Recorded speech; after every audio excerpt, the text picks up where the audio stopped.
10,000 hours the motto. They see the bag is coming out and flocking to me like I won the lotto. Dancing with the devil, there's no recital. I'm killing competition, ain't no revival. I shoot it to kill it, I'm aiming for vitals. I'm showing no mercy when facing my rivals. Snakes in the grass, they getting exposed. I know they be lurking, I'm watching them close. Acting like friends, but really they foes. Saw they be scheming and said adios. Yeah, I gotta get it. By any means. I gotta get it. I gotta get it, the mindset. Hey, back with a vengeance, back on the grinds, back to the business. Hey, God is my witness, they watching my moves like shows they binging. Hey, best keep distance, all of my haters send best of wishes. I get to the bag with the quickness, no I don't need no assistance, no. Yeah, no playing it safe, I said let's get it, you say not today. What can I say, if you ain't gon' go for it, get out the way. Yeah, got no time to waste, can't be with me if you're not at my pace. You're not at my level, you're not in my race. One foot on the gas, I'm pushing the brakes. Dancing with the devil, there's no recital. I'm killing competition, ain't no revival. I shoot it to kill it, I'm aiming for vitals. I'm showing no mercy when facing my rivals. Snakes in the grass, they getting exposed. I know they be lurking, I'm watching them close. Acting like friends, but really they foes. Saw they be scheming and said adios. Yeah, I gotta get it. By any means. I gotta get it, the mindset. I gotta get it, the mindset.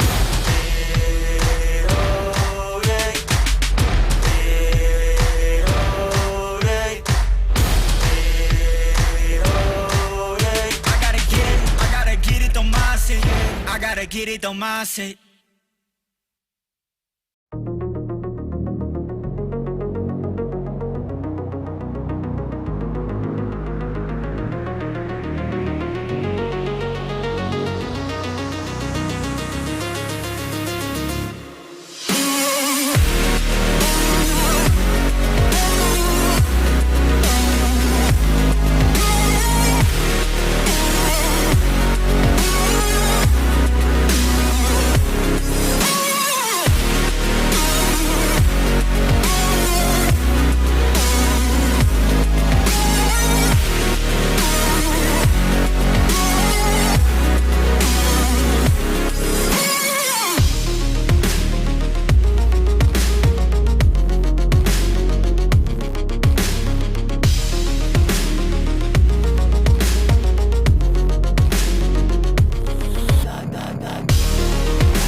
Four races left to go in the 2021 Season 3 on iRacing.com. The IndyCar Open Championship heads to Speedway, Indiana as we get set to go road racing the same weekend. The NTT IndyCar Series prepares to do the very same thing.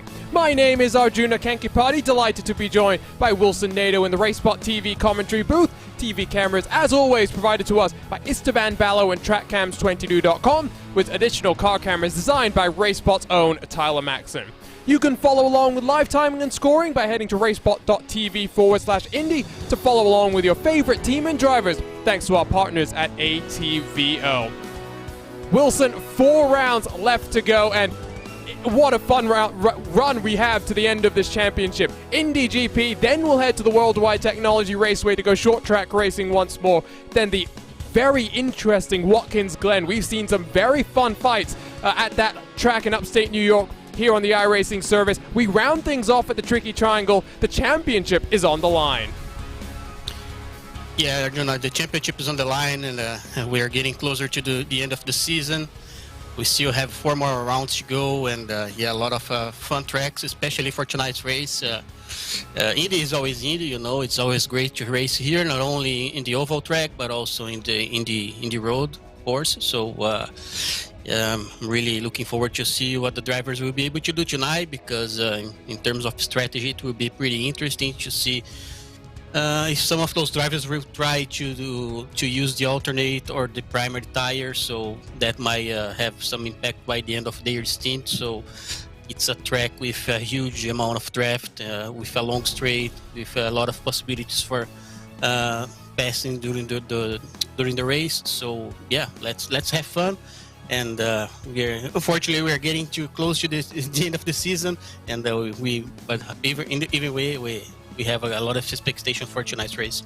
We saw some really interesting fighting when the Open Championship came here earlier in 2021. We saw R8G driver Przemysław Lamenek getting in on the fun. Roman Grosjean will be heading back to Speedway Indiana this coming weekend to kick off, or to continue, I should say, a triple header of racing action. This wonderful facility is a Grade 1 FIA circuit built back in 2000 to welcome Formula One back stateside. Seen some interesting races, of course. Everyone will remember 2005 when tires were crucial, but here I think tires are going to be even more important. There's been a lot of speculation about black versus red tires, but let's take a look at these championship standings. This, though, does include 2 drop weeks. 12 rounds in the championship, only your best 8 scores are counted, and we're really coming into that final stretch where we'll start to think about what off weeks drivers have had in terms of not getting those championship points. It does look a little bit closer when we incorporate those drop points between the likes of Adam Crane and Philip Kraus Wilson, but ultimately, I think it's Crane well and truly in the driver's seat. Yeah, I agree with you. Jonah Crane is in a really good situation in terms of points regarding the championship. But Kraus is always, Kraus is Kraus. He's always a strong driver, regardless of the kind of track. He's always strong in short ovals, road courses, and the speedways. So I'm pretty sure that Kraus will keep this fight alive to the end of the season. And I think today he has a probably has a very good card and a very good opportunity to win tonight. But I'm pretty sure that Crane will do his best as well, and a lot of fun ahead of us for tonight's race. Some interesting fights third on back. Great to see Alexander Van der Sant up there in the mix, but of course some very interesting names fourth on down. Barney the Flagman is ready to go. Let's try and take a look at an onboard lap here in qualifying and jump on board with your championship leader Adam Crane as he flies his way through turn number 1. The wrong direction if you are someone racing on that famed oval, but here we go. It's that drag race all the way down into turn number 1, side by side, braking just after the 200-meter sign on your left-hand side, trying to avoid that curb on the inside, and you can see Crane being a bit cautious, a bit tentative as he works his way through turns 2, 3, and 4. This, though, is where you maximize the track. Really have to be confident to keep your speed into this double hairpin switchback section.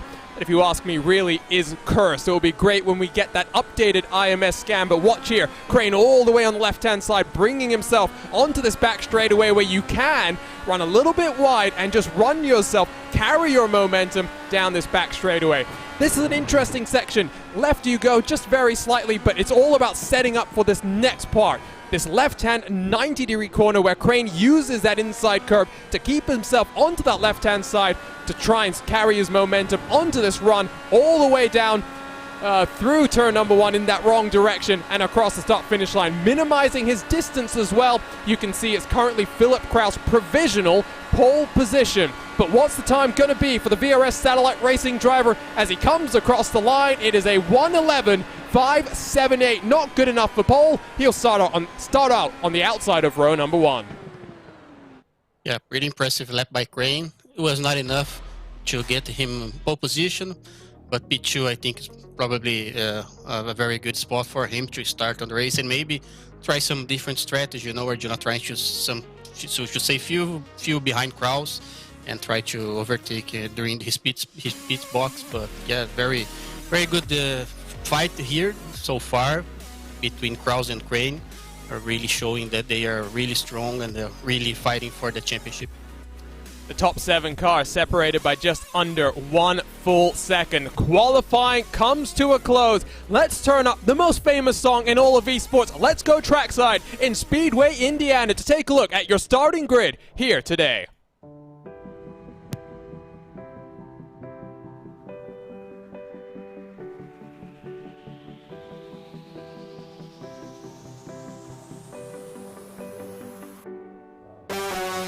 And then on pole position, the Appleton, Wisconsin native, a 1:11.434, puts Philip Kraus at the front of the field.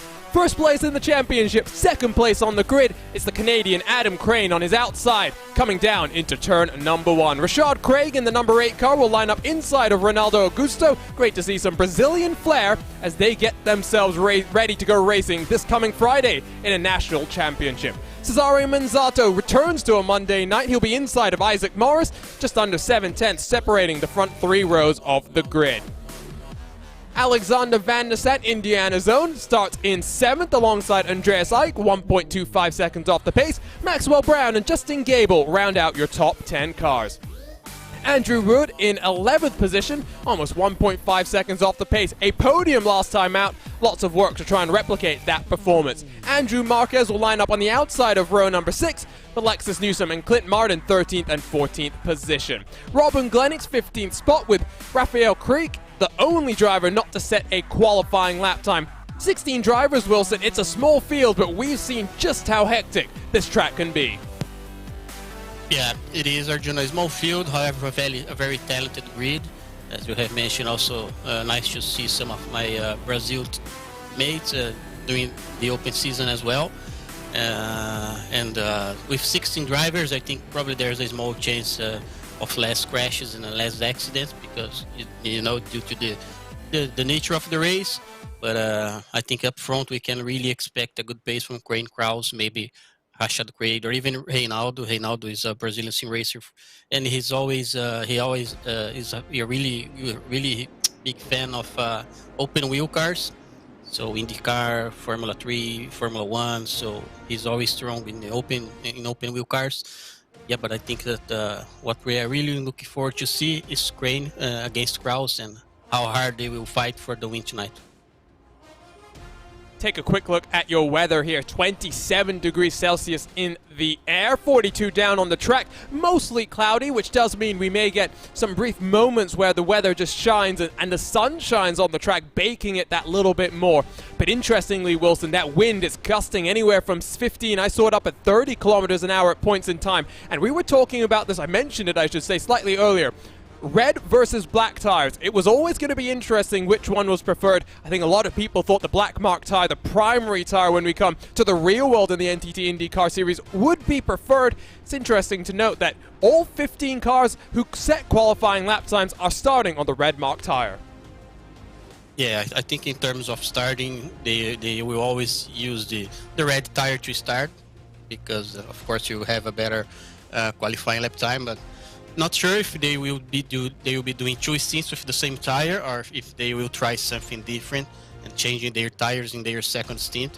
So we really must pay attention on that because due to the nature of the tire, the black tire has less drop-off, which in such kind of track with a huge straight and a lot of overtake possibilities, that kind of makes sense for me to try something different because you have the opportunity to pass the other cars. But yeah, we will have to wait and see what the strategy of the drivers will be for the race tonight. Ultimately, I think we're just hoping for a slightly better race than what we saw this past weekend on the streets of Nashville as we went racing in the big machine Music City Grand Prix. I'm always going to forget that name. It is quite long. We are ready to go racing, though, in Speedway, Indiana. This weekend, the stars of the NTT IndyCar Series will rumble on the road course at IMS. Today is the top talent in the iRacing Open Championship. Your championship leaders lock out the front row. Phil Kraus, Adam Crane, that's the cars we're watching out for as the pace car is down onto the safety of pit lane. We are racing from the Brickyard.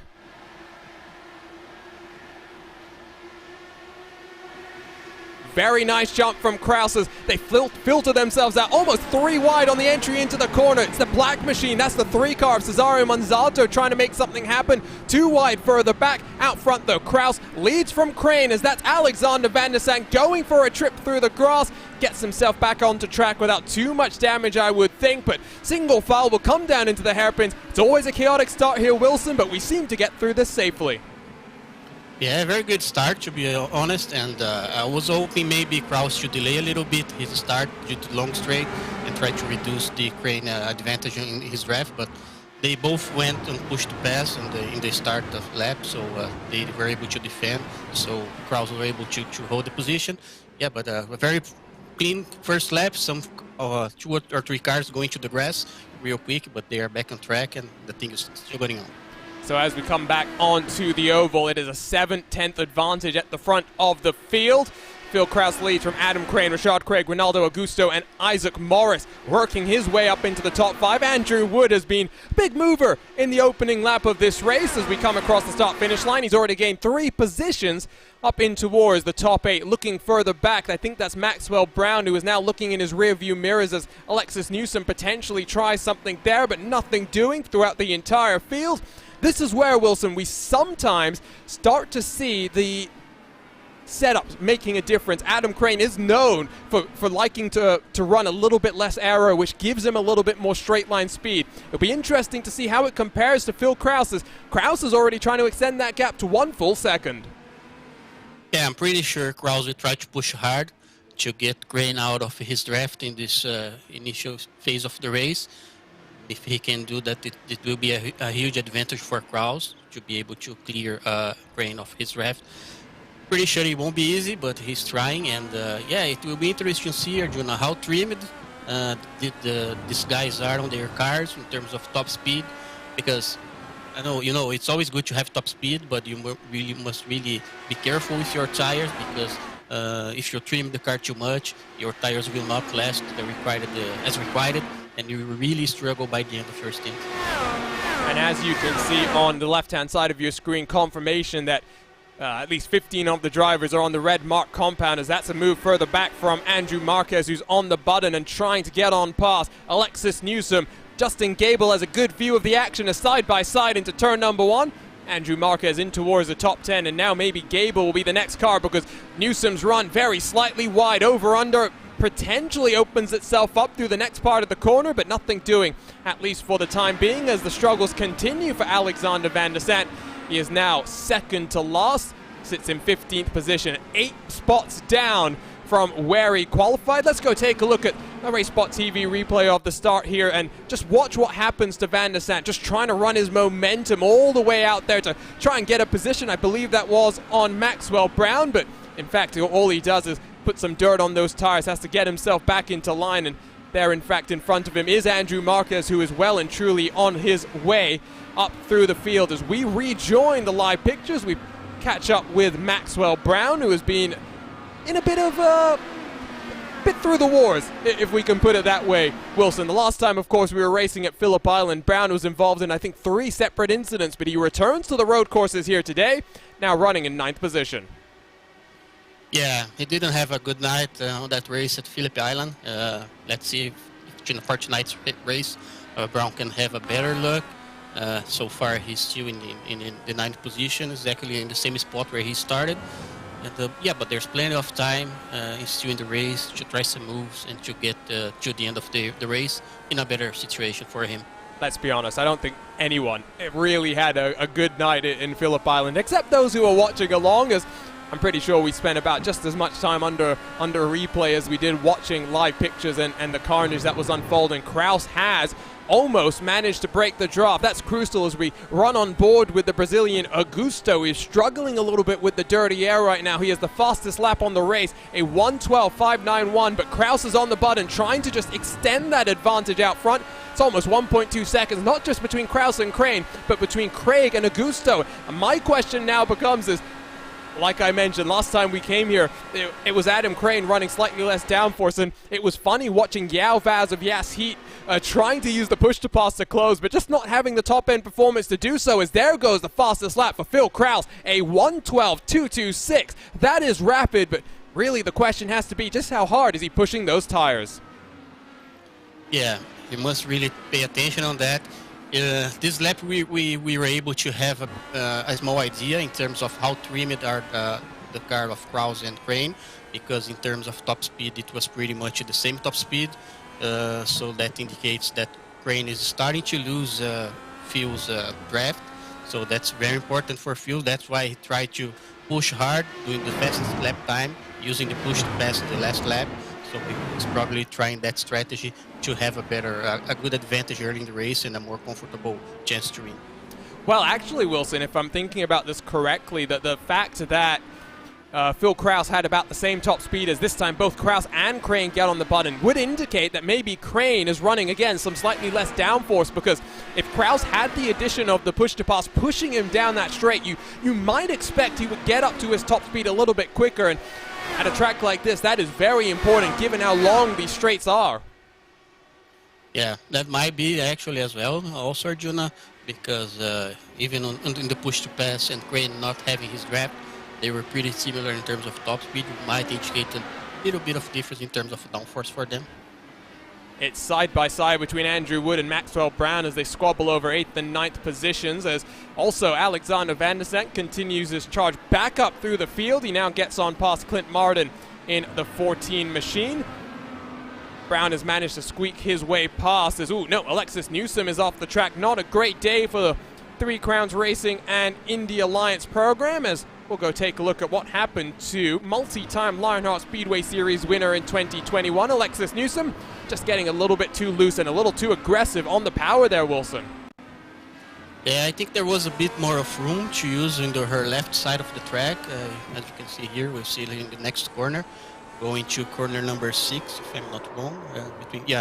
And then, slightly lose the rear end of the car. Was able to hold the car and to keep it control. Tires overheat a little bit.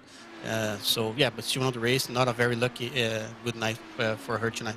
Andrew Wood is on the button and trying to go the long way around on Maxwell Brown, side by side across the stripe, but Wood's already got that position. Ooh, that's a bit of a block all the way to the inside wall. Brown will try and hang it down the inside, but side by side under braking always gives that advantage to the car on the outside line. It's Andrew Wood back up into 8th position. They are now 2.5 seconds adrift from the cars in front of them. All this battling is great to watch, but ultimately, Wilson, it's not fast on track.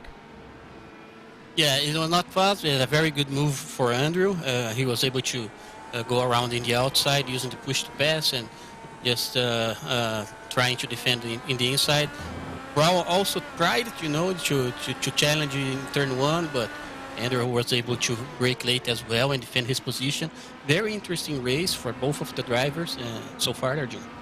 And I'm pretty sure I saw Andrew Wood getting a little bit snappy coming through that right-hand hairpin, one of the most awful sections of track, not just here in Speedway Indiana, but across of the iRacing service. These guys battling for second are now 3 seconds adrift from your race leader. It's Rashad Craig on the button, but really has stalled himself out, basically matching the speed of the car in front of him. And just like we saw the last time we came to the road course in Speedway Indiana, Adam Crane, I think running that little bit less downforce, just able to fend off the advances of Rashad Craig behind him. As still side by side, it's Andrew Wood and Maxwell Brown. Nothing doing here, as it's also Alexander Van der Sant getting on past Justin Gable, who's had an issue, and that's a bit of an odd place to be off the track if you ask me here, Wilson. I'm sure potentially with some contact. Yeah, I think so. Let's see the replay to double check that, what happened. Oh, nope. All by himself. Just that weight transfer spinning him around. We'll take a look at the onboard look and just watch the hands here. Already a little bit too loose on entry, and he does a good job to slow that one down in time and avoid nosing himself into the tire barriers. Yeah, this car has a nature to be understeery by itself, you know, Arjuna, so that's why sometimes you try to overdrive the corner entry, but in his case, he overdrove too much, just overhit his tire and ended up spinning. Here we go again. Let's see if draft will enable Craig to close the gap in front. Down the main straight. Already 9 laps, 8 laps in the books as we're working lap number 9 here. Do wonder if we'll see the primary black mark tires make an appearance in the second half of this race. I would suspect it's a little bit dependent on the track heating up. Maybe that sun poking itself out from the heavy clouds that currently on top of the circuit. Crane running wide and getting a little bit loose as well. Craig is applying a whole heap of pressure, and at a track like this, Wilson, it is really, as much as I don't like to drive it, it is really a rhythm track. So many different type of corners that you just have to feel comfortable at with sometimes lower downforce. And ultimately, if Craig can continue to apply the pressure, he might be able to get past Adam Crane. Yeah, this battle is very interesting to see, Arjuna, because it's pretty clear for us that Craig has way more downforce than Crane. Because even in push to pass, they were both the pretty same top speed by the end of the straight. So the question is, will Craig have a chance to get by Crane in the infield, or no? He will only have the chance to keep on his draft. So we'll have to wait and see for more laps in the tire degradation to see how hard and how well Crane will be able to keep that second position. It's Maxwell Brown on the button, and he is ducking and diving, and so is Andrew Wood. This is intense, and of course, given what we saw at Phillip Island, I'm sure Andrew Wood is being just a little bit cautious and thinking about the fact that he doesn't want to be too aggressive, because if you crash, you are out. Side by side, Wood holds on. Some incredible fighting just for 8th and 9th positions, but ultimately still, like I was mentioning before, now 4 seconds behind Andreas Eich in front of these guys. It might be interesting to see if a potential undercut is coming from someone like Andrew Marquez. Yeah, probably, Arjuna. I think there's a huge chance to undercut here. It will always, depend on the tire strategy as well. But there's a huge chance, and it's very fun to see Andrew and Brown fighting for the P8, and so far very good action early in the race. Ooh, Wood runs a little bit wide, almost opens the door through that 90-degree left for Maxwell Brown. Nothing doing there, and now we come back on towards the oval as Richard Craig is on the button and trying to close the gap to the cars in front. Talking in terms of the undercut here, Phil Kraus already almost over, I should say, 1 full second off his fastest lap of the race, so the fall off is real, and would not be surprised if maybe the black mark tire has a little bit more in terms of tire longevity, as Marquez is just watching on as ducking and diving. Still Brown goes. Wood deep under the brakes. He misses the turn-in point. Wood drops to the top 10. Yeah, very unfortunate for Andrew. He just braked too late and went straight out of the track and trying to get back. Lost a lot of time and many positions. Very unfortunate for Andrew, who was doing a pretty good race and solid race so far. He just completely forgot where he had to brake, almost like he thought he was still on the oval, then has to get himself spun around, and he himself has now dropped to 15th position. That breaks up that battle, at least for the time being, as here we come back onto the oval. It is Craig all over the back end of Adam Crane. No button being attacked by Craig, but I said it was push to defend earlier in the season, and now Crane is doing the same, trying to just fend off those advances. Lap 11 about to be in the books. Yeah, and it's pretty clear how hard for Craig to try to get closer to Adam. He even pushed the pass, he doesn't even have the chance to challenge side by side in turn 1. So yeah, Craig will try maybe we'll try another cut here, Juna, because maybe he can have some advantage and maybe build some gap and try to get that position from Crane. Oh, Maxwell Brown trying to defend and reclaim that position that Marquez got from him using that push to pass. They work side by side, but once more, it's the outside that becomes the inside. Maxwell Brown holds on to that 8th position. Really some fun fighting here, and potentially one of the last races at the IndyCars, at least when it comes to official competition here, Wilson, because of course, the iRacing scan trucks were spotted in Speedway Indiana. I cannot wait to get not just the updated oval, because that's going to be great. Hopefully we get it in time for the month of November and the Open Wheels 500, but also the updated road course. Not just the first half of the lap that's slightly different, it's an updated second half of the lap, another passing opportunity. It would be fun to see what that's like to race here on the iRacing service. Yeah, it will be fun to see how that will be able to race here. Despite I like very much the track, by the way, with this layout we are using tonight here. Yeah, so however, it's always nice to see the track being scanned and updated, and yeah, really looking forward to see not only the oval, of course, and also the road course. We're going to have to agree to disagree on that one, Wilson. It's acceptable. That's how I'd put this version of the road course. Marquez has learnt his lesson, defends the inside line this time around, and now he is up into 8th position, but these guys are really burning through their push-to-passes. 6 left to go for Marquez. You get 10 usages of the button, an extra 60 to 70 horsepower that just pushes you down those straightaways. Also does burn a little bit of fuel. It was obviously an interesting talking point this past weekend as Marcus Ericsson was trying to fend off the challenge from Colton Herta, trying to save fuel at the same time. He had to ask for his exact fuel number. And it would be nice at some point, Wilson, we have the DW12 style of push-to-pass. It would be nice to get the updated version of push-to-pass because, you know, having a full-time allocation rather than a usage allocation, it opens up the strategy. It means, like in the case of Colton Herta, we saw him getting on the button out of a corner, realizing he was a bit too far back, and being able to lay off it and just ration it for later in the race.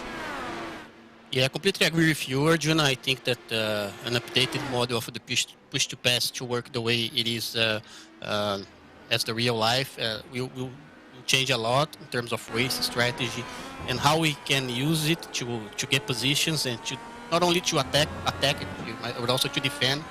So yeah, it will be interesting to see because yeah, today is only you just click and try to nail the time to defend or to attack. Yeah, but I completely agree with you that might be a little bit more interesting to see the dynamic of the race and especially the battles, how that will work with an updated model of the push-to-pass. Hopefully incoming, of course, new tire model, new damage model, head bobble that you're seeing in effect as we ride on board with Ronaldo Augusto right now, battle for 4th and 5th positions. This car has gotten a decent amount of love over the last couple of months, and maybe just one more tweak in addition to maybe some tire updates to really bring that black mark tire a bit more into effect. Of course, we did see during the ISOWC, Valtteri Alander, the flying Finn, really the master of tires, making not just the red mark alternate tires last just what seemed like an age, but also just having the confidence and the grip to find an immense amount of speed on the black mark tires. And usually, Wilson, you don't necessarily, when it comes to official racing here on these Monday nights and indeed throughout the week, but you don't see the black mark tire being a viable option. It would be nice to maybe have it flipped around a little bit more, get a little bit more wear into these red mark tires, maybe decrease the pace delta between the two compounds, just make it a little bit more interesting for the drivers. Yeah, I completely agree with you, Arjuna, because yeah, nowadays sometimes it's pretty much the same strategy to everyone, so there's not a lot of room to play with that, you know, to try different things. But yeah, I think it's being a learning curve for us as drivers as well, especially for the racing. Hopefully they can do some major updates in the future and create more interesting strategies, and not only strategies but also the feeling of the driver itself, to have more fun races and more battles on the track. Look at Craig, so reliant on that draft, but it pokes his nose out and really stalls himself in terms of closing the gap to the cars in front. Battle for 2nd and 3rd, battle for 4th and 5th as well, but no changes this time around as we work our way towards the pit stop window here. It's a 41 lap affair. It does mean potentially, Wilson, we may see a slightly shorter stint. We mentioned undercuts being viable. I'm not sure, though, if I'm Rashad Craig. I would really think that the undercut is where you want to go, because if you take a look at the track map in the bottom right-hand portion of the screen right now, Wilson, you can see that there's going to be a decent amount of traffic that these guys would feed themselves into. Yeah, it's always a tough situation, and it's not easy to do such kind of call. But yeah, maybe if he undercuts, he can start losing a lot of time in the traffic, as you have mentioned. But you know, it seems that he has a better pace, but there's no way how to know that because he doesn't have any chance to get by crane in the straight due to the downforce difference. But yeah, let's wait and see, Arjuna, because in 2 or 3 laps the pit window will be open, and really interested to see if there will be some drivers coming early to the pit stop. And you can see there was a bit more movement between Morris and Augusto as they just try and break the draft and break the toe and the increased speed you get down that main straightaway. As here we go, still watching on 2nd, 3rd, 4th as Alexis Newsom gets on the button after her little off-track excursion. Speaking of off-track excursions, nice little segue to some replays. This is Raphael Creek. Oh, that's a bit of a snap. Maybe just getting onto the grass with his left side tires as he gets the power down. And yep, indeed, that's what happens there. But potentially also jacks his car up very slightly. There was also a moment for Clint Martin. This is through that left-hand 90-degree corner and just getting on the power that a little bit too impatiently has had some sort of an issue for him. And then a subsequent issue for Martin has lost him even more time. This is coming onto that back straightaway. Is it going to be a similar case of, yes it is, lights up the rear tires? And I think that's where we see, Wilson, that give and take between wanting the speed and performance from the red mark tire versus the stability and the long lastingness that the primaries would give you. Yeah, because the red tires by the end of the stint is always challenging, not only in the braking zones, but also when you try to find traction going out of the corner. So yeah, both of the drivers were struggling a lot with their tires, which kind of makes sense, but yeah, sometimes you have to drive and take it easy and to be able to get by the end of the stint. Oh, as an issue for Augusto. Sometimes when you talk about trouble, you invite it on other drivers. This is coming through turns 1 and 2, and oh, not sure exactly what happens there. We're going to have to ride on board and just watch the hands here, Wilson, because here you can see they were fighting side by side, and Augusto just has to let Morris go because Morris sends it deep into the corner, and oh, yep, that's the telltale sign. You can hear the tires lighting themselves up, the hands coming around, and Augusto drops to 6th position. Yeah, it was a very interesting battle between Augusto and Morris. Reinaldo tried to get him in the outside, however, as you have pointed out, Morris was very good on the late braking and was able to defend the position. And unfortunately for Reinaldo, he just lost a bit of traction going out of the corner. So really some of those indications that but by the end of the stint with red tire, it's always a challenging situation. Andreas Eich is now closing him down and gets on the push to pass, trying to just close on up and get on through.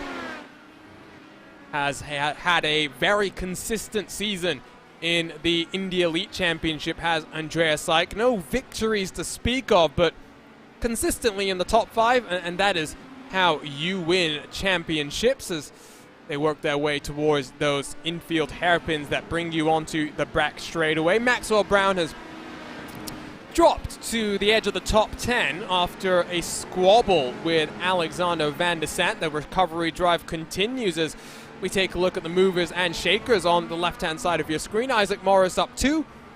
Interesting to note, Augusto now down 2, so had been having a pretty consistent run of things as Andreas Eich up 1, Andrew Marquez up 4.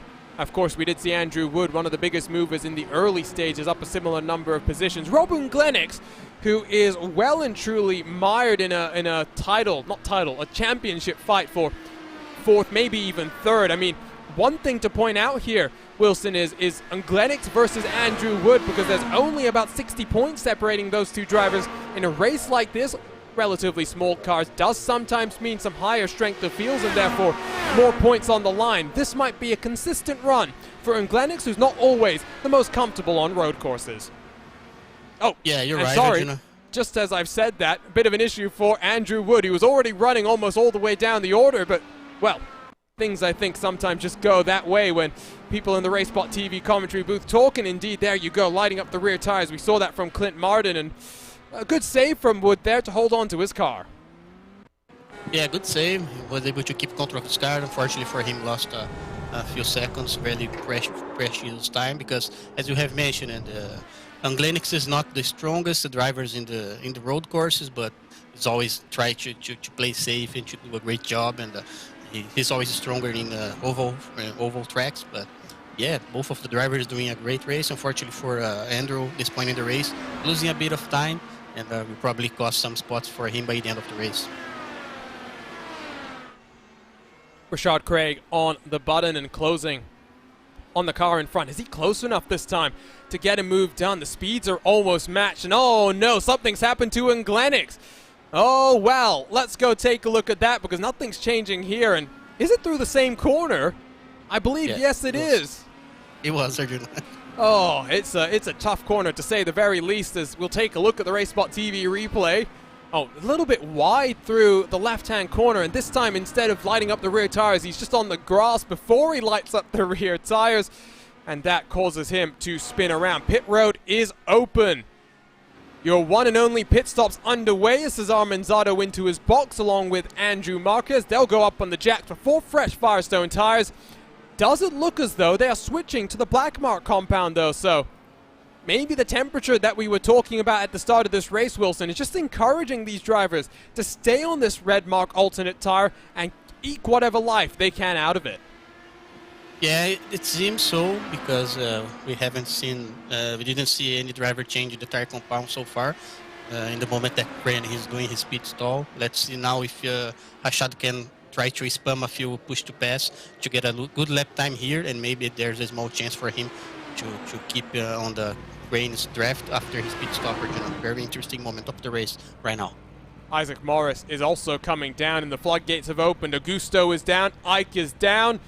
That's Rafael Creek on the right-hand side. He's 2 laps down, but staying out there is, I believe that's Alexis Newsom. Oh, excuse me, Alexander Van der Sant, that's currently streaking across the start-finish line. The championship leader into his box. No mistakes there. Seen on occasion here at IMS when you run that lower downforce in the oval speedway configuration, sliding through your box. Crane, where does he feed out? Does he come out in front of that lap traffic? Or is he going to be side by side? That's Newsom, and Crane, sends it deep, trying to scare Newsom into giving him the position. But this is not what Crane wanted. That is what Crane wanted. Newsom lets him through. Yeah, she let him through. Lucky for him, just lost a couple tenths of second right there. But yeah, I think it was not a big deal for Crane. And really looking forward to see Kraus and Craig after their stops. One driver has switched on to the black mark tires, as Rashad Craig, I think, is going to be staying out there, and indeed, yes, he is. There he goes into the race lead. Phil Kraus into his box in a few moments' time, but well and truly in control of this race. Maxwell Brown, the latest victim here in IMS. Let's go ahead and take a look at the replay as Kraus makes his way into that leading pit stall. This is what happened to the number 11 car. This is just running wide through turn number 4. And it does a good job to hold on to that. A bit of a rally cross excursion. As Phil Kraus still behind Clint Martin. This will cost him time, but I don't think something he'd be too concerned about, given how the race is unfolding. Adam Crane is not even in sight as Kraus works his way through the opening couple of corners. Crane finally gets in towards turn number 1. Pit road delta here is about 42 seconds, give or take. Not sure if something's happened to Rashad Craig. He's only about 35 seconds clear of Crane. Maybe I'm just looking at the timing screen wrong here, Wilson. Yeah, I think he just did 14.7 and 14.4 in the last couple laps from Rashad Craig. That's Isaac Morris, as this looks like the clouds have come out, coming on to the back straightaway now. The Welshman having some sort of an issue. A little bit hot into the corner and already very loose, and doesn't go full Marcus Ericsson mode, but definitely gets a little bit of airtime there. Let's jump on board with the number 7 car and take a look at this RaceSpotTV replay. Already wide over the curbing on the entry into the corner, and there you can see car snaps around on him, and front end goes for a little bit of a toss as here comes Rashad Craig onto pit road.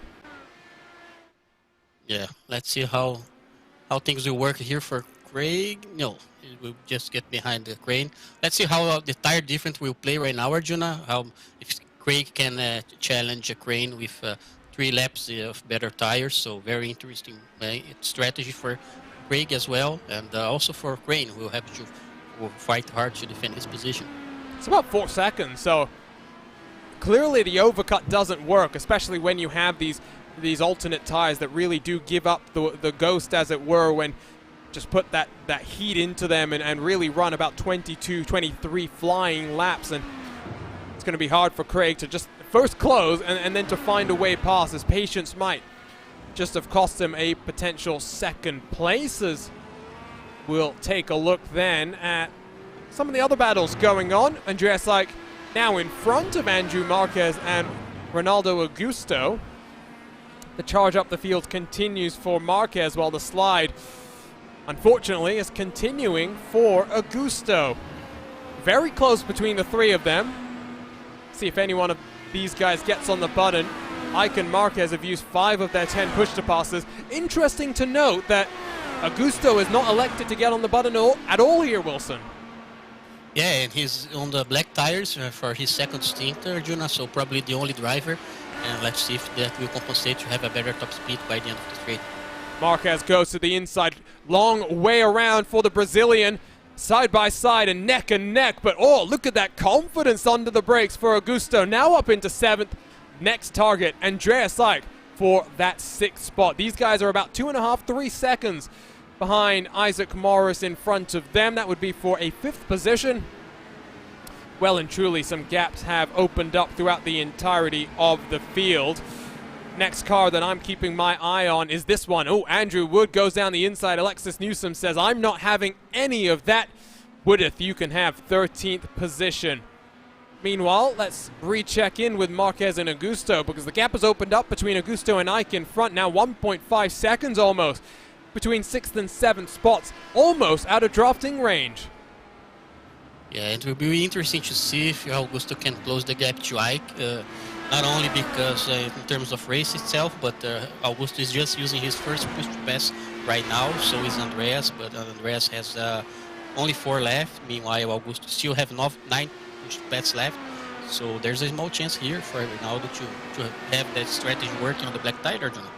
It's the anti-Yao Vaz strategy, where he likes to burn his up in the opening portions of the race. Augusto, very much like Adam Blocker, just trying to run the race as it was and then see where he is and use those button presses as they were. I don't like calling them push to pass, because there's so many different ways that you can use it. Even the NBC crew this past weekend was calling it the push to defend. So as Phil Kraus gets on the button, that's not about pushing to pass, pushing to defend. That's just pushing to try and have the fastest lap that he can. It was a 1:12.564 for the Wisconsin native the last time around. Only about 0.3 off his fastest lap, so might still have an opportunity to better that one and maybe break into the 1:11s. At a track like this, Wilson, it's interesting. There we go. There's the fastest lap. Almost does the 1:11. It's only about 300ths off the pace. Augusto, I think, has a slowdown penalty there because he's given up the fight, and now going to have to try and pick himself back up and get that position once more. But kind of going to that point, Wilson, is at a track like this where aerodynamics is so important. You'll set the car up to be as stiff as possible to make sure it's not, floating around and losing that aerodynamic balance, as it were. And it does mean that sometimes the car is a little bit squirrely over the curves. Yeah, that's a compromise you have to find, in terms of aero performance. But it's always a mechanical grip challenge, because you're right, the stiffer the car, the lower the mechanical grip will be, and the more challenging the situation over the curbs. And this car by itself is very, very challenging running over the curbs.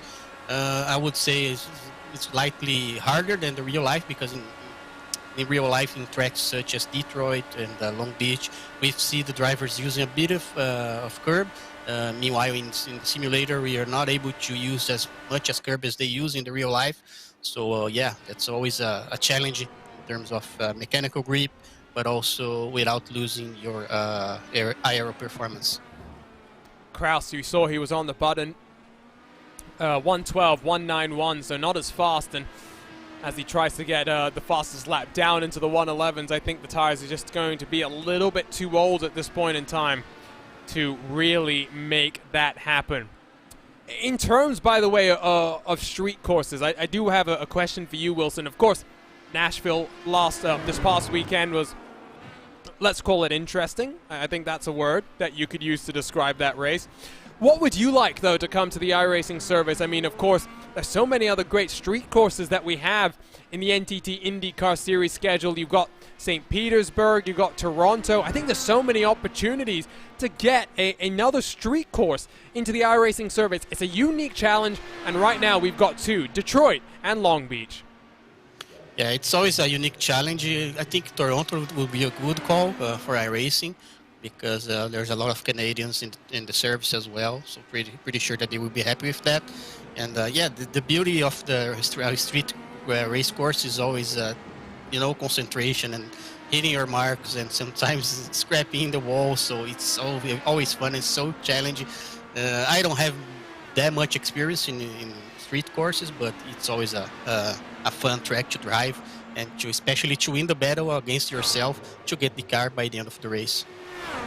It's what makes the NTT IndyCar Series so unique and such a fun challenge is the fact that you can't just be a one-trick pony. You have to be good on the ovals. You have to be good on a multitude of types of ovals. Of course, we've seen short tracks this season. We've seen 1.5-mile intermediates, and then, of course, the bigger speedways as they were. We'll be going to a speedway in the Tricky Triangle, Pocono Raceway, to wrap things up here in just a couple of weeks' time. Then you've got the street courses. You've got something like Mid-Ohio, Barber, the Alabama roller coaster. Compare that to Elkhart Lake and Road America. Both purpose-built race courses, but road courses, but very different in the way that you attack them, not just from an engineering and setup perspective, but as a driver as well. Then you've got the street courses, of course, and I mean, especially when you think about just Long Beach and Detroit, there are very different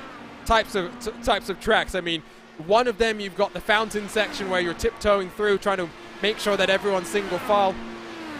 We saw an absolutely epic weekend in 2021 when IndyCar went to Detroit. I really loved that type of a race, and really just showed how skillful these drivers are when they want to be, kind of in contrast to what they did from Nashville. Yeah, that's why, as I always used to say, Arjuna, when you buy this car, you don't only get one car, you get 5 cars, because it's pretty much what it is. This car is. It's 5 cars in one car. You have different configurations, complete different tracks, and that brings that a lot of challenge, not only from the engineering point of view, you know, to set up the car, because as you have pointed out very well, even in road courses like Elkhart Lake or Barber, you have completely different approach to set up car, and even in terms of driving styles. So yeah, that's the beauty and the very challenge of this car, which in my opinion is the best car in the service. Pretty sure that it will look like a biased commentary, but yeah, that's why I love this car, and it's pretty much 5 cars in one single car. You're not allowed bias here in the RaceSpotTV commentary booth, Wilson. No bias to our Powerslide Motorsports teammates as well, that's for sure, when it comes to watching some of that action. Of course, we're hoping to see Adam Blocker in a couple of the races to close things off, but on his way back, I would assume, from Nashville with his trackside duties with the NTT IndyCar Series, he'll be heading to, well, here this coming weekend for the action, and then of course Gateway the week after that. And I mean, talking of the challenge, I mean, it's so interesting to have the likes of Romain Grosjean, Scott McLaughlin, and Jimmy Johnson as the rookie class of the 2021 season in the real world, because of course by no means are any of them rookies, and it's going to be fun to see what Romain Grosjean does on an oval for the very first time, Wilson. And really, yes, it is maybe easier than some of the other ovals that are on the 2021 schedule, but by no means is Gateway and the Worldwide Technology Raceway an easy challenge for someone who's been involved in Formula One and European-style racing for basically the entirety of his career until this calendar year. Yeah, pretty sure it will be a complete different challenge for Grosjean, and yeah, but he is a very skilled driver. That's why he spent so many years in Formula One. No one can do that without talent and without speed. So pretty sure it will be a complete different experience for him. And you know, having gateway where you have to brake, you have to downshift, maybe that can help him somehow. But yeah, it will be a completely different experience in terms of overall experience for him. Pretty sure he will have a lot of fun. And if you had noticed the blinking orange car, that is Ronaldo Augusto, who I think unfortunately has had some technical issues that might have dropped him out of the race. He is kind of ping-ponging around in front of Van der Zandt, then behind Van der Zandt for brief moments in time, but he'll be hoping that looks like his internet connection just gets a little bit more stable and he can hold on to his finish. But I think now as he drops below both Maxwell Brown and Justin Gable, that might be day done for Augusto. And of course you mentioned it, Wilson, when we were talking earlier. A lot of these Brazilian drivers are preparing for a race this coming Friday. There is a national championship where they race only on the road courses. I believe, correct me if I'm wrong, but our colleague at RaceSpotTV, Lorenzo Bonder, might actually have won one of those races at Phillip Island. Yeah, you're right, Arjuna. Lorenzo, our fellow commentary partner, he won the race at Phillip Island last Friday. So he was pretty happy. Pretty sure he had a lot of help from his experience in the race he did here a couple weeks ago. Yeah, Lorenzo did a great job. So he was able to keep the control of his car throughout the entire race, and I'm pretty sure Lorenzo is happy with that win. I think so as well. He, I think, didn't enjoy some of the racing at Phillip Island when we went there a couple of weeks ago. 2 weeks ago, in fact. The last road course race we ran on a Monday night here in the iRacing IndyCar Open Championship, but victory in a national race like that, always a fun proposition. Also a fun proposition, by the way, is the ever-closing gap between Adam Crane and Rashad Craig.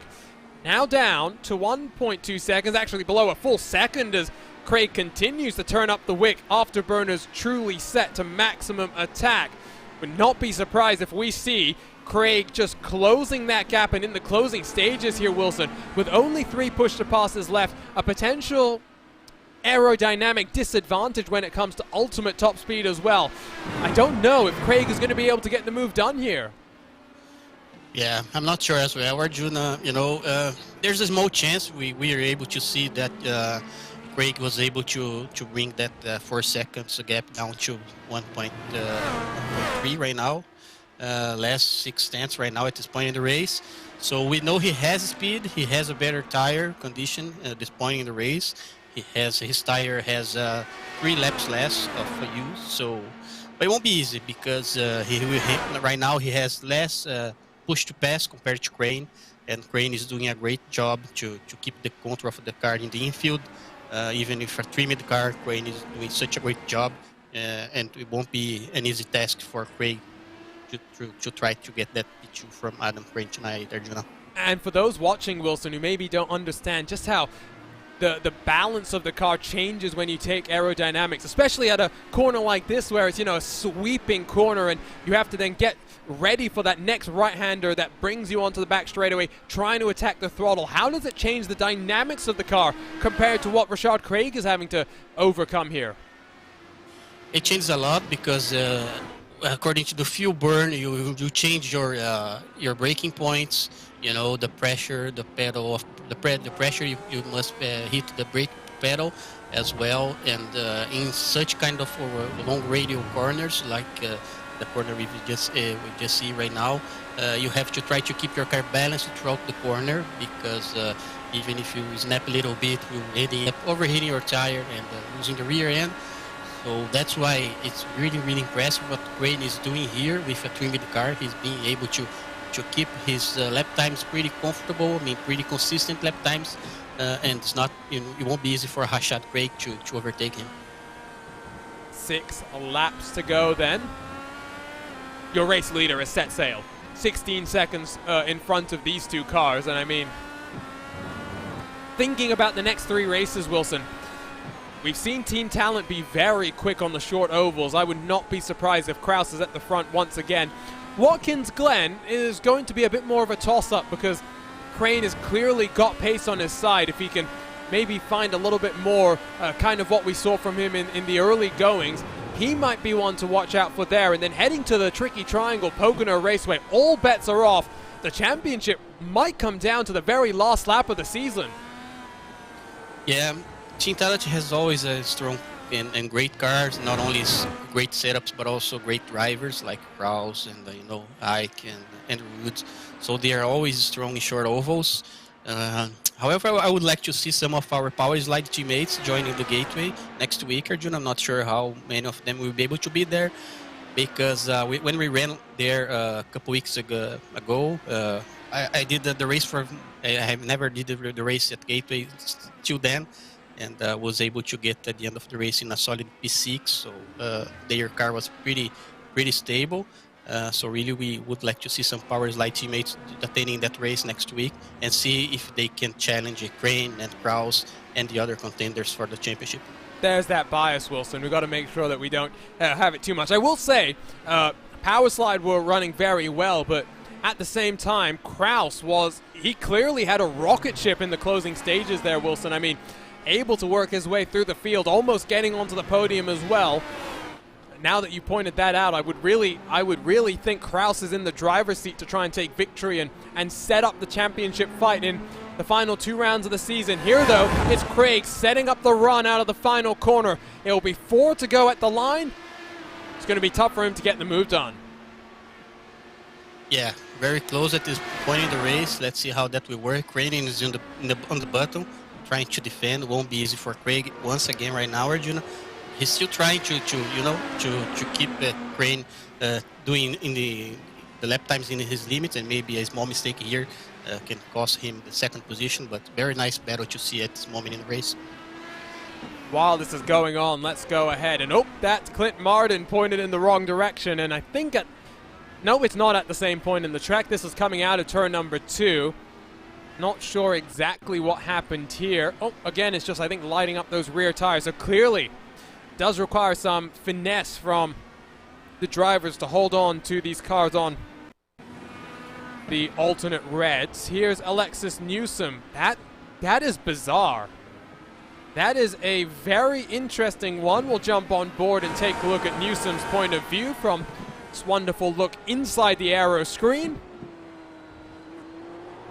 It's just a lazy spin around. Just building up her confidence on the road courses is Alexis Newsom. Here is Andrew Wood.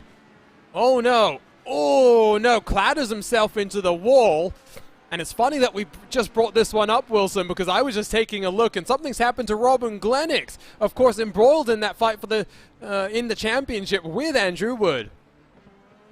Yeah, and it's always interesting to see those kind of spins and snaps by the end of the stint. It's pretty much, almost pretty much the same, Arjuna, when you try to find traction, or even when you try to get a good grip in the corner entry, and especially in the center of the corner.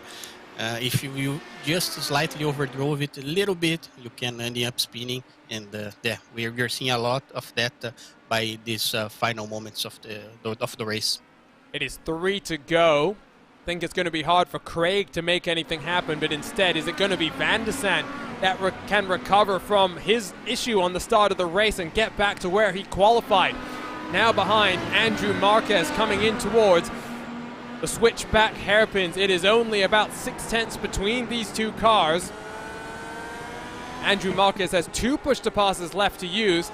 Alexander Van de Sant does have 1 additional button press compared to Marquez. Where would you use it though, Wilson? My suspicion is you might try and use it on that main straightaway because the timer is about 20 seconds if I recall. And oh no, Van de Sant's going to clobber the inside curve. Nice little 360 no-scope there and points himself back in the right direction. But well, that battle comes to an end. Yeah, very unlucky for Van der Sant. He was pushing hard and trying to get the spot. Yeah, but just rear snap here over the curve. That's why we were talking earlier, how hard sometimes the car gets and upsets the car when you clip the curve that aggressive. So ending up spinning, and very unfortunate for him. Lost a bunch of time right there. We'll take one more look at it, and the car was actually already a little bit sideways on the entry to the corner. Quick thinking from Indiana's own to get himself pointed back around and see what he can do with 2 laps to go. I think he's a bit too far behind to really make anything happen. Now 6 seconds adrift from the New York native Andrew Marquez in front. It's going to be 1 lap to go. It's a white flag in the air this time around, if I'm thinking about this correctly. Rashad Craig, 2 usages left. There you go. Kraus is across the line. White flag is in the air. 2.5 miles for Craig to make something happen, but it's Crane on the button trying to defend. If it's going to be a move, Wilson, I have to think it's going to be in the infield. A late send from Craig may get him into 2nd position. Yeah, I agree with there, Juna. If he must try something, definitely will try to full send something in the infield, but it's not easy because Crane is using push to pass to defend very well, and he just did use the button in the last lap, and Craig does not have a small gap to try something different right here, but he's still trying, but not being easy for him once again. Think he's a little bit too far behind onto the back straightaway. Crane using all of that track on offer. Craig on the button, Kraus on the button as well. What a performance from Philip Kraus. Pole position and domination here from Speedway Indiana. The final time, hopefully, we'll get this cursed layout at the Brickyard. It's Phil Kraus across the line. He keeps his championship hopes alive. He makes things interesting with 3 races still to go. Still waiting for Crane and Craig to come across the line, both on the button, both trying to push all the way to the end. It's a little bit too late. The championship leader will cross the line in 2nd, across the yard of bricks. Rashad Craig in 3rd spot. An interesting race, and I think we have a few moments that we can go and quickly take a look at here. Oh, another incident for Alexander Van der Sat. Clearly his tires just really a little bit overheated, and lucky that Maxwell Brown, I think, was a little bit too far behind to try and take advantage of that. There was a bigger issue for Justin Gable. Pretty quiet day for the 12 car until then, when he lit up the rear tires coming through. I think this is turn 3 and 4, and around she goes. Gable will hold on to a top 10 finish. Fun race, Wilson, to say the very least, and of course I am now really looking forward to the action this weekend as the stars of the NTT IndyCar Series go racing once more in Speedway Indiana. Yeah, Arjun, I agree with you.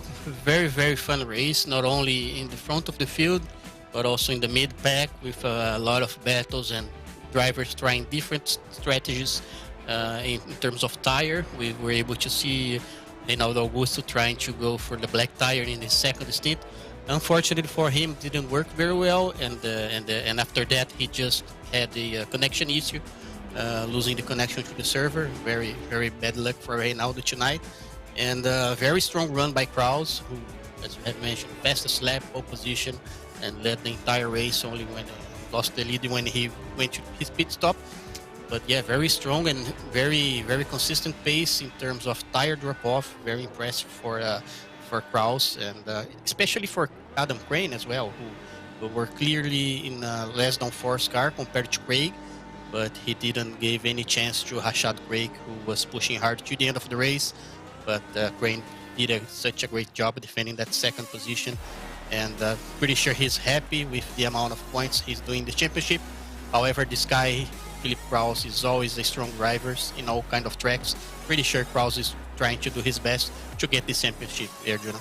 And Kraus lights up the tires. He burns the house down in Speedway Indiana. It's Kraus who's victorious after 41 laps at the Brickyard. 18 seconds clear of your championship leader and Adam Crane. Rashad Craig made it interesting, just a little bit too little, too late for the Ohio native. Cesare Manzato comes across the line then in 4th position, with Isaac Morris completing the top 5. Andreas Eich moves up 2 positions into 6th, but it's Andrew Marquez, biggest mover on the day. He's up 5 to 7. Alexander Van der Sat had a few issues at the start of the race, bounced back very strongly. 15th at one point, he finishes in 8th. Maxwell Brown, Justin Gable, they round out the top 10 with Robin Glennick, Alexis Newsom. The first car is 1 lap down, with Clint Martin, the final car, 1 lap adrift. Andrew Wood did roll himself back out onto track. He finishes in 14th position. The Brazilians preparing for that national championship race this coming Friday. Ronaldo Augusto and Rafael Creek finishes in 15th and 16th spot. It was close for Phil Kraus there, Wilson, but I was saying maybe we get a driver in the 111s. If he had done that 1 lap earlier, I think he would have been able to do that. He waited just a little bit of time to get his tires up to temperature, set that fastest lap about 5 laps into his stint. I think Kraus could have gone even faster. Yeah, I'm pretty sure he could, Arjuna, because he had a good advantage in the front of the race, so there was no reason to try, to push that hard and maybe have some small mistake and running up his race. But yeah, either way, very impressive performance by Kraus once again. A very solid win and a strong pace with a very minimal tire drop-off. Let's go talk to the man himself. Phil Kraus dominated in Speedway, Indiana. He is now up here in the RaceSpotTV commentary booth. Congratulations, Phil. How boring was that race for you? Pretty boring, to be honest. It got pretty exciting though when the tires started to fall off halfway through a run. It wasn't as much as I expected, because when we went here last season the tires were hopeless, but this time around it was a bit better. I guess I made some good changes on the setup and it seemed to help for sure, but it was still really skiddy for like the last 10 laps of a run. But yeah, I was hoping Adam would be a bit closer, but I guess he just missed in the setup a little bit. Talk to us about those tires. I think everyone expected maybe the black mark primaries to be a little bit more in vogue, as it were, here in today's action, but relatively cool track temperatures, I think partially aided by mostly cloudy conditions. Clearly the Reds were the way to go, and while things fell off almost about 1 second plus in terms of a full stint, it didn't look like at least you had too much difficulty as compared to your teammate Andrew Wood. Yeah, Andrew and I were on different setups. He was running what we ran last time around because he didn't get much practice. I can speak from first-hand experience that it wasn't too great, because last time here I didn't have too much fun. Not very many vibes on that setup, but it's a shame, obviously, but I'm hoping he'll do a lot better in the wood split tomorrow for sure. So clearly it's just you not sharing your setups. In terms then of the championship... Hey now! in terms of the championship fight, Phil, I mean, 3 races left to go. We've got Worldwide Technology Raceway, where you were racy, to say the very least, when Indy Elite ran there just a week or so ago. Then Watkins Glen and Pocono. It's close between you and Adam Crane, but I think Crane's consistency at the start of the season has really put him in the driver's seat. What do you think you can do to try and dethrone him? Oh yeah, it's going to be real tight. I don't know what the exact gap is. I'm thinking the best way to go into it is just hope I can win every race, these last 3, and see what happens. Just that's the best I can really do. Obviously, that probably won't happen. I don't win that much, but yeah, that's the mindset going in. We'll have to see what happens, for sure. Congratulations, Phil, and hopefully we'll see you then making things interesting all the way to the final lap from the Tricky Triangle. Thank you.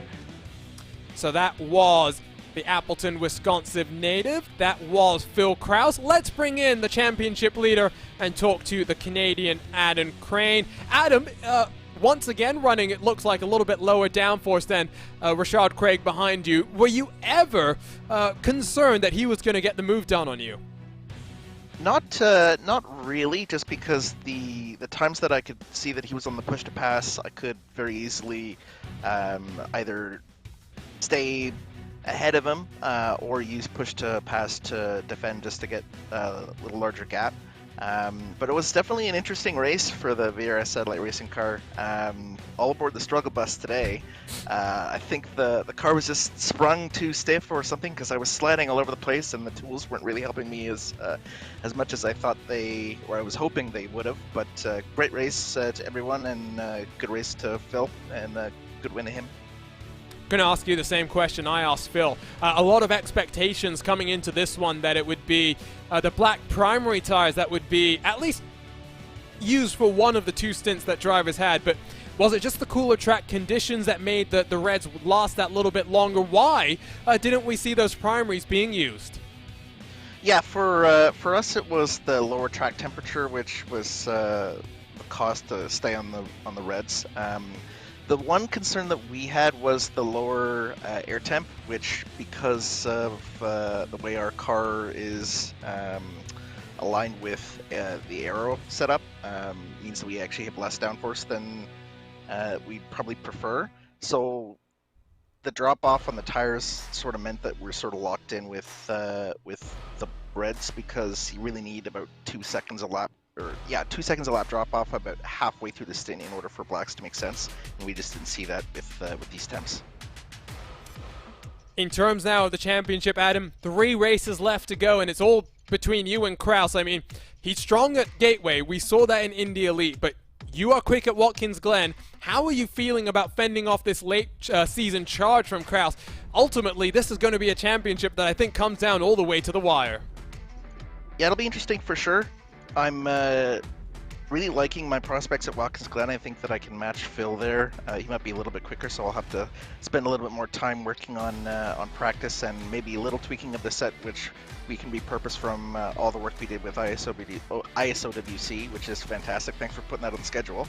As far as the ovals, Gateway is easily one of my worst tracks on the sim, so I'll definitely have to do some work and try to flip the script on that a little bit in order to remain competitive. As far as the championship goes, I'm just going to try as best as I can to put the BRS Satellite Racing car on the top step of the championship leaderboard by the end of the year, and hopefully it's a good fight between me and Phil. We're hoping the same here on RaceSpotTV. See you in 7 days' time then from Gateway. Awesome. Thanks a lot, you guys. That was your championship leader. That was Adam Crane. I say I think because it's the first time we're going to get the chance to speak to Rashad Craig. Rashad, you got a copy up here. Yeah.